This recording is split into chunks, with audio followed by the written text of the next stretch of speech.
Петгодишната граѓанска војна во Сирија досега однесе над 250.000 човечки животи, а неколку милиони ги натера да ги напуштат нивните домови. УНИЦЕФ предупреди дека најмногу страдаат децата и оти ќе треба многу време за да бидат надминати ужасите од бомбардирањата кои тие ги преживеале. Пауза до 25 февруари во мировните преговори за Сирија кои деновиве неславно стартуваа во Женева.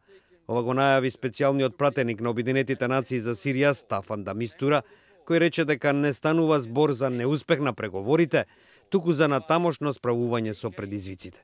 Соединетите држави и Франција ги обвинија Русија и режимот во Сирија за подкопување на мировните преговори поради кампањата за повторно заземање на некои делови во земјата што сега се под контрола на опозицијата. Во изминативе неколку денови за време на преговорите во Женева, сириски копнени сили, поддржани од руски воздушни напади, презеле силна офанзива околу стратегискиот град Алепо на северот на Сирија.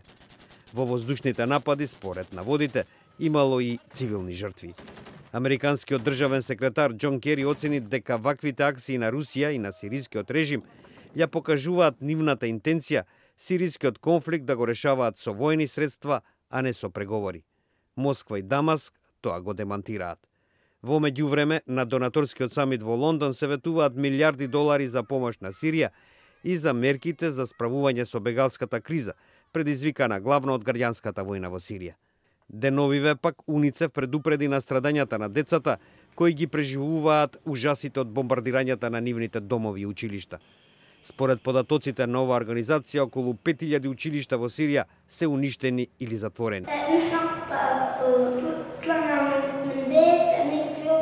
Кога прв пат дојдовме тука, одев на училиште околу 4 месеци. Потоа дојде авион и го бомбардираше. Зошто тие бомбардираат училиште? Се прашува 9-годишниот Рами. Кога дојдов на училиште, видов голема дупка во дворот. Неколку училници немаат зидови.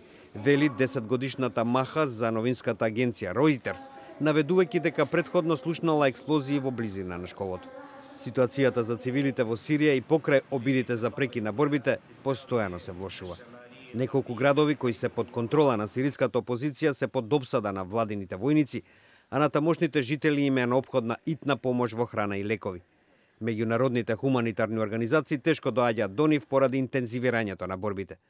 Прекин на борбите и хуманитарна помош се главни услови на опозицијските групи за да учествуваат на преговорите во Женева. Чекаме Соединетите држави да престанат да раководат од позадина, а русите да престанат да долеваат масло на огнот, изјави портпаролот на сириската опозиција Фарах Ал-Атаси.